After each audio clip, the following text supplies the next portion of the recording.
Physics প্রাঙ্গণে তোমাদের সকলকে স্বাগত। আজকে আমি শুরু করতে চলেছি WBPSC এটি রিক্রুটমেন্ট সিরিজের 5 নম্বর ভিডিও। এর আগে আমরা 4টে ভিডিও এই সিরিজে দিয়েছিলাম, তাতে আমরা 48 দাগ অবধি কমপ্লিট করেছি। আজকে আমরা শুরু করব 49 দাগ থেকে। 49 আছে, a tension of 245 Newton is applied to a uniform rope having mass 0.05 kg per meter. Its length is 30 meter. A transverse pulse is created at the free end. The time after which it reaches the other end is. তাহলে এখানে আমাদের একটা রোপের একটা এন্ডে একটা transverse pulse সেটা তৈরি করা হচ্ছে, সেটা রোপের মধ্যে দিয়ে আসছে এবং রোপের মধ্যে দিয়ে এলে ট্রান্সভার্স যে পালসটা আছে এটার স্পিড হয়, এটার স্পিডের formula v equal to √T/m, যেখানে টিটা হলো টেনশন আর এমটা হলো মাস পার ইউনিট লেন্থ, বা এটাকে অনেক সময় লিনিয়ার মাস ডেনসিটি এটাও বলা হয়। এখানে দেখো টি এম দুটোরই ভ্যালু দেওয়া আছে, এটাকে আমরা পুট করে দিলাম। টি এর ভ্যালু পুট করলাম 245, এম এর ভ্যালু পুট করলাম 0.05। এটা করলে এটা চলে আসবে 4900 রুট আন্ডার অফ এটা, তার মানে এটা হয়ে যাবে 70। তাহলে ভি এর ভ্যালু এখানে হয়ে যাচ্ছে 70 মিটার পার সেকেন্ড।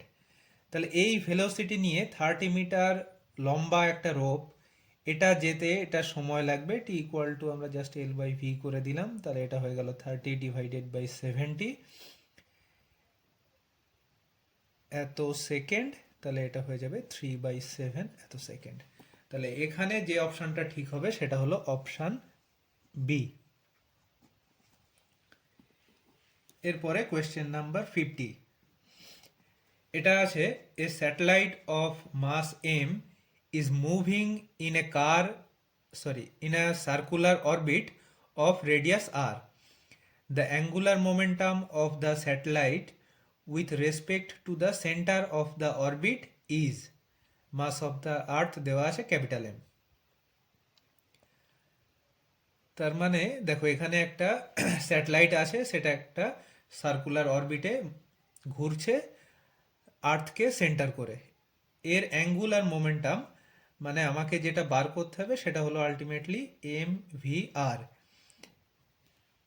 এই যে রাশিটা আছে এটা আমাকে বার করতে হবে। তো সার্কুলার অরবিটে এটা যদি মুভ করে, এর ক্ষেত্রে আমরা সবসময় এই ফর্মুলাটা ইউজ করি, সেটা হলো সেন্ট্রিপেটাল ফোর্স, সেটা ইকুয়াল টু হবে সেন্ট্রিফিউগাল ফোর্স। তো এখানে সেন্ট্রিপেটাল ফোর্স সেটার ভ্যালু হচ্ছে আর্থ এবং ওই স্যাটেলাইট এদের মধ্যে যে গ্রাভিটেশনাল ফোর্স সেটার ভ্যালু হয়ে যাচ্ছে এখানে G capital M small M divided by R square, আর এটা হলো সেন্ট্রিফিউগাল ফোর্স mv²/r। তাহলে এই দুটোকে আমি জাস্ট ইকুয়েট করে দিলাম। এটা ইকুয়েট করলে এখান থেকে আমাকে যেহেতু mvr এটাকে বার করতে হবে, আমরা জাস্ট এটাকে এইভাবে লিখে নিলে তাহলে এখানে আমাদের নিচে রাখতে হচ্ছে আর একটা m ইন্টু আর, এটা ইকুয়াল টু হচ্ছে G capital M small M. তাহলে এখান থেকে আমরা পেলাম m² v² r², এটা ইকুয়াল টু হচ্ছে G capital M small M square R. তাহলে এখান থেকে আমরা অ্যাঙ্গুলার মোমেন্টাম সেটা mvr এটা ইকুয়াল টু আমরা পেলাম root under of G capital M small M square into R. এখান থেকে স্মল এম বাইরে বার করে দিলে এটা হয়ে গেল জি ক্যাপিটাল এম ইন্টু আর। এই যে অপশানটা এটা আমি এখানে কোথাও দেখছি না। এই যে 4টে অপশান আছে এর মধ্যে কোনো অপশানটাই এটার সঙ্গে মিলছে না।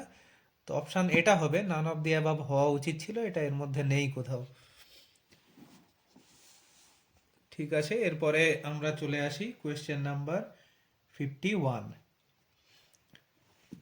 The equation of state of a gas is given by দেওয়া আছে ওটা p plus at square by v into v to the power c equal to rt plus b, where a, b, c and r are constants. The isotherms can be represented by p equal to a v to the power m minus b v to the power n, where a, b depend only on temperature. Then দেখো তাহলে আমাদের এখানে equation of state যেটা দেওয়া আছে P equal to a T square divided by V, এটা into দেওয়া আছে V to the power C, এটা ইকুয়াল টু দেওয়া আছে আর টি প্লাস ভি। এখান থেকে পি ইকুয়াল টু তাহলে আমার হচ্ছে R T plus V divided by V to the power C minus এটা হয়ে যাচ্ছে A T square by V.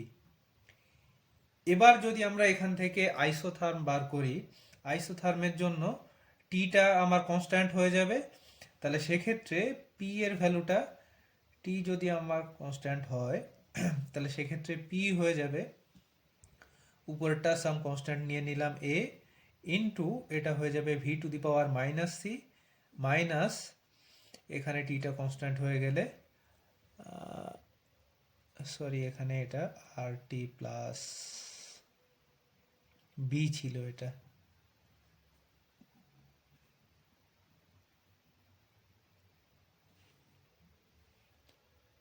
এটা তাহলে হলো A into V to the power minus C minus এখানে এটা some constant into V to the power minus one.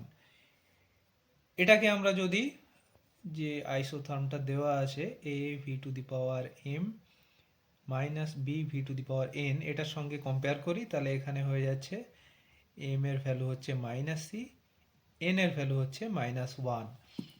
এখানে যে অপশানটা আছে সেটা হলো অপশান এ।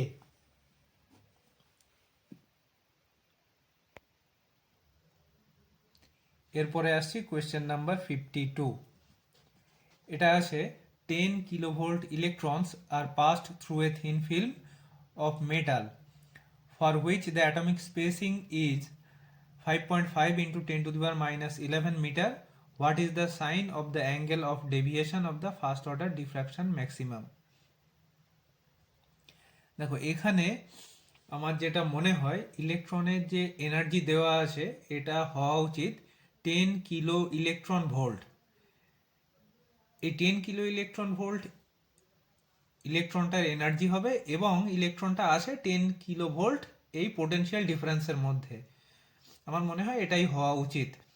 তো এক্ষেত্রে এই ইলেকট্রনটা একটা মেটালের মধ্যে দিয়ে যাওয়ার সময় সেটা ডিফ্রাক্ট হচ্ছে, সেখানে আমাদের ফার্স্ট অর্ডার ডিফ্রাকশন ম্যাক্সিমার জন্য সাইনের ভ্যালুটা আমাদের বার করতে হবে। তো এখানে ফার্স্ট আমাদের যেটা প্রয়োজন সেটা হলো ডি ব্রগলি ওয়েভলেন্থ বার করা।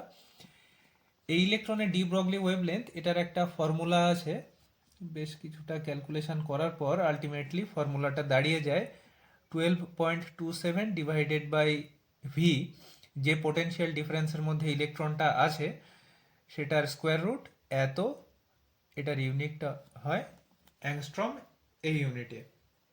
তাহলে এখানে আমরা ভি এর জায়গাতে যদি 10 কিলো ভোল্ট এটা বসিয়ে দিই তাহলে এটা হয়ে যাবে 10 ইন্টু 10 কিউব এত ভোল্ট, তাহলে এটা হয়ে যাবে 12.27 into 10 to the power minus 2 এত অ্যাংস্ট্রম ইউনিট। মানে এটাকে আমি যদি মিটারে করি তাহলে এটা হয়ে যাবে 12.27 into 10 to the power minus 12 এত মিটার। এবার আমি ফার্স্ট অর্ডার ডিফ্রাকশনের জন্য আমার কাছে ফর্মুলা আছে, সেটা হলো 2d সাইন থিটা, এটা ইকুয়াল টু হলো এন ল্যামডা, যেহেতু ফার্স্ট অর্ডার ম্যাক্সিমাম বার করতে হবে তাহলে এটা হয়ে যাবে 2d সাইন থিটা, এটা ইকুয়াল টু হলো ল্যামডা।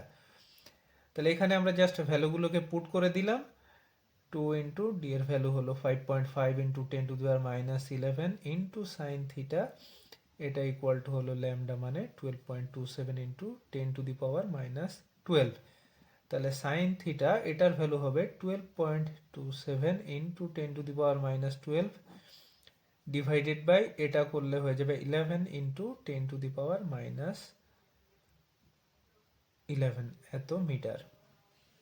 এটাকে আমরা যদি একটু ক্যালকুলেশন করি তাহলে আমরা দেখব এটা 0.11 সামথিং কিছু একটা আসবে। তার মানে এখানে যে অপশানটা আছে সেটা হলো এই যে অপশান নাম্বার এ, এটাই ঠিক হবে। এরপরে আমরা চলে আসি কোয়েশ্চেন নাম্বার 53। এটা আছে the expression for critical coefficient in terms of critical pressure, critical volume and critical temperature is. দেখো এই কোয়েশ্চেনটাতে ক্রিটিক্যাল কোফিসিয়েন্ট মানে এটা কি জানতে চাইছে, এটা আমি একটু কনফিউজড আছি। এখানে পিসি, ভিসি এবং টিসি তিনটেই দেওয়া আছে।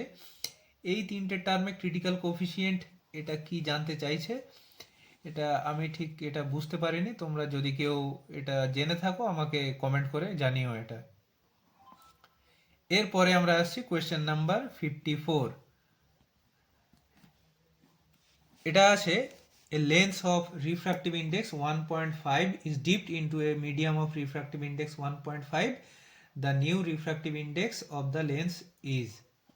এটা তো একেবারেই সোজা আছে যে বাইরের মিডিয়ামের রিফ্র্যাক্টিভ ইন্ডেক্স আছে 1.5 আর লেন্সের রিফ্র্যাক্টিভ ইন্ডেক্স সেটাও আছে 1.5। তাহলে একটা রেসপেক্টে আরেকটা সেটা করলে 1ই হবে। তার মানে এখানে অপশন সি এটা হয়ে যাবে উত্তর।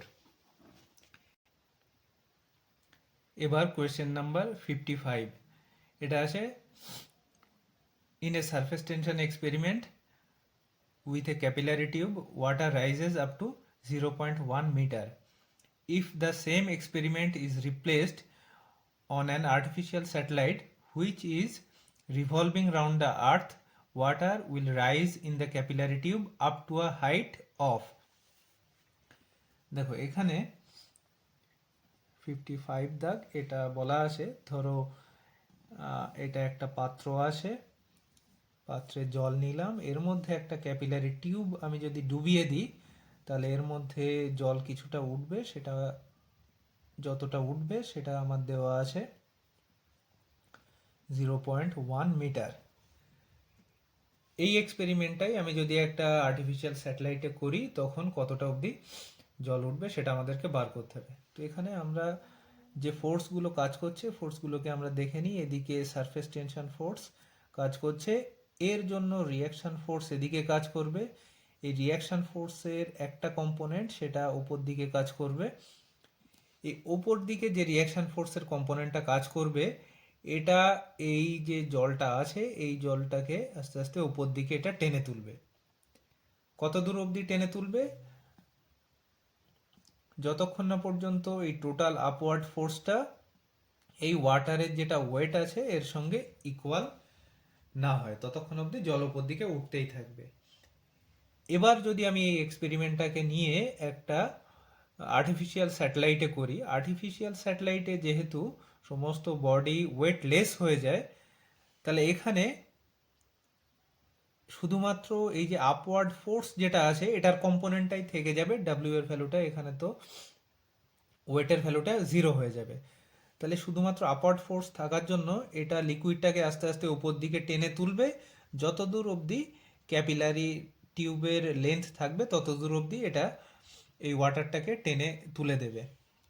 তুলে একদম ক্যাপিলারি টিউবের মাথায় চলে এলে তারপরে তো এটা আর ওঠার জায়গা থাকবে না, তখন যেটা হয় তখন রেডিয়াস অফ কার্ভেচার যেটা থাকে সেটার ভ্যালুটা আস্তে আস্তে বাড়তে থাকে, তার মানে ওই কার্ভেচারটা আস্তে আস্তে ফ্ল্যাট হতে থাকবে। তাহলে এখানে যে অপশনটা ঠিক হবে, এখানে এটা ক্যাপিলারির যতটা লেন্থ থাকবে এই full length of the capillary tube এতটা জল উঠতে থাকবে। তাহলে এখানে অপশনটা হয়ে যাবে অপশন ডি। এরপরে আমরা আসি কোয়েশ্চেন নাম্বার 56। এটাতে আছে the ratio of radii of two spheres is 1:2 when they are dropped in a viscous liquid the ratio of their terminal speed is। দেখো টার্মিনাল স্পিডের এই প্রবলেমগুলো বেশ পরীক্ষাতে আসে। এখানে টার্মিনাল স্পিডের এর সঙ্গে রেডিয়াসের যে রিলেশনটা থাকে সেটা হয়ে যায় V proportional to R square. তাহলে এখানে যে অপশনটা ঠিক হবে সেটা হয়ে গেল অপশন নাম্বার বি, সেটা হলো 1:4। এরপর যেটা আসছে সেটা হলো question number 57। Particle executes SHM with a time period t1 under one constraining force and with time period t2 under another. The time period when both the constraining forces act together will be. দেখো এটার জন্য 57 আমরা SHM মোশনের ক্ষেত্রে আমরা দেখেছি, তার ক্ষেত্রে কন্ডিশনটা হতে হয় এটার অ্যাক্সিলারেশন সেটা প্রপোর্শনাল টু এক্স, বা এটাকে আমরা লিখি F equal to omega square x এর সঙ্গে ইকুয়াল। এখানে আমরা মাইনাস সাইনটাকে আপাতত বাদ দিলাম, আমরা জাস্ট ম্যাগনিটিউডটাকে লিখলাম। তাহলে এখানে রেস্টোরিং ফোর্স বা কনস্ট্রেনিং যে ফোর্সটা থাকবে সেটা এফ ইকুয়াল টু হয়ে যাবে এম এফ, মানে এটা হয়ে যায় এম ওমেগা স্কোয়ার এক্স।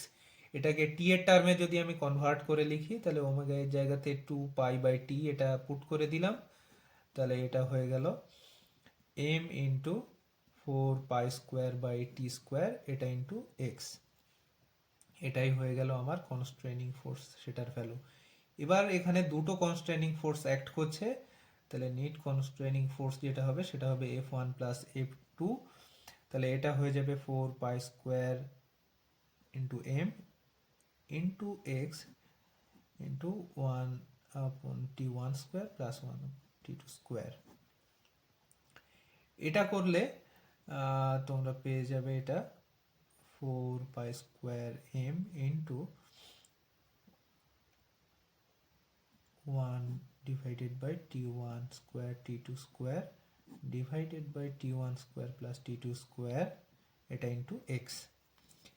এই টার্মটাকে আমরা টি স্কোয়ারের সঙ্গে যদি কম্পেয়ার করি তাহলে আমরা টাইম পিরিয়ড যেটা পেয়ে যাব সেটা টি ইকুয়াল টু হয়ে যাবে t1 t2 divided by root under of t1 square plus t2 square. তাহলে এখানে যে অপশানটা ঠিক হবে সেটা হলো অপশান সি। এবার question number 58, in diffraction from a single slit the angular width of the central maxima does not depend on, চারটে অপশান এখানে দেওয়া আছে। দেখো কোয়েশ্চেন নাম্বার 58, এটা আমরা দেখি কি হয়। এটা মনে করো আমার স্লিট আছে, এখানে মনে করো আমার স্ক্রিন আছে, এটা মনে করো আমার স্লিটের মিড পয়েন্ট। ধরো এখান থেকে থিটা অ্যাঙ্গেলে ডিফ্রাকশন হলে আমরা ফার্স্ট যে মিনিমাটা আছে সেটা পাবো। তাহলে এদিক থেকেও আমার থিটা অ্যাঙ্গেলে যদি ডিফ্রাকশন হয় তাহলে আমরা এ পাশের ফার্স্ট মিনিমাটা পাবো। দুপাশের ফার্স্ট মিনিমা এর মধ্যে থাকবে আমার সেন্ট্রাল ম্যাক্সিমা। এবার তাহলে আমার সেন্ট্রাল ম্যাক্সিমা যেটা আছে তার অ্যাঙ্গুলার উইডথ সেটা হয়ে যাবে 2 থিটা। তাহলে সেন্ট্রাল ম্যাক্সিমার অ্যাঙ্গুলার উইডথ সেটা হলো 2 থিটা। এবার আমরা মিনিমার কন্ডিশন থেকে আমরা পাবো সেটা হলো এ সাইন থিটা এটা ইকুয়াল টু এন ল্যামডা, যেহেতু এটা আমার ফার্স্ট মিনিমা তাহলে এটা হয়ে যাবে জাস্ট ল্যামডা। থিটা যদি খুব স্মল হয় তাহলে এখানে থিটার ভ্যালু হয়ে যাবে ল্যামডা ডিভাইডেড বাই এ। তাহলে সেন্ট্রাল ম্যাক্সিমা এটার অ্যাঙ্গুলার উইডথ সেটা হয়ে যাবে 2 ইন্টু ল্যামডা বাই এ। তাহলে এখানে যেটার উপরে ডিপেন্ড করে থাকবে সেটা হলো ওয়েভলেন্থ, এবং এ মানে এটা হয়ে গেল আমার স্লিট যে উইডথ আছে সেটা। তাহলে এই দুটোর উপরে ডিপেন্ড করে থাকবে, যেটার উপরে ডিপেন্ড করে থাকবে না সেটা হলো স্লিট থেকে স্ক্রিনের যে ডিস্টেন্স, এই ডিস্টেন্সটার উপরে এটা ডিপেন্ড করে থাকবে না। তাহলে এখানে যে অপশানটা ঠিক হবে সেটা হলো option C, distance of slit from screen. এখানে আমার একটা জিনিস বলার আছে সেটা হলো এটা আমরা যেটা বার করলাম সেটা হলো অ্যাঙ্গুলার উইডথ। যদি আমরা এই লিনিয়ার উইডথটা আমরা বার করতে চাইতাম তখন এটার সঙ্গে লিনিয়ার উইডথ যদি আমরা বার করতে চাই তখন এটার সঙ্গে জাস্ট এই যে অ্যাঙ্গেলটা আছে এই অ্যাঙ্গেলটা হলো 2 থিটা, এই যে ডিস্টেন্সটা আছে এটা হলো ডি, এই উইডথটা আমরা বার করতে চাইছি, তাহলে এটা হয়ে যাবে জাস্ট 2 থিটা ইন্টু ডি, তার মানে এটা হয়ে যাবে 2 into D lambda divided by A. তাহলে লিনিয়ার উইডথ বার করতে চাইলে তখন কিন্তু আমরা এই স্লিট থেকে স্ক্রিনের যে ডিস্টেন্স সেটার উপরে ডিপেন্ড করে থাকবে। এটা তোমরা বুঝতে পারছো, এই যে স্লিট এই যে স্ক্রিনটা এটাকে যদি আমি পিছিয়ে দিই তার মানে ডি এর ভ্যালু যদি বেড়ে যায় তখন এই আমার যে লিনিয়ার যে উইডথ এটাও তখন বেড়ে যাবে। এরপরে চলে আসি আমরা question number 59। The ratio of longitudinal strain to lateral strain of a wire is called.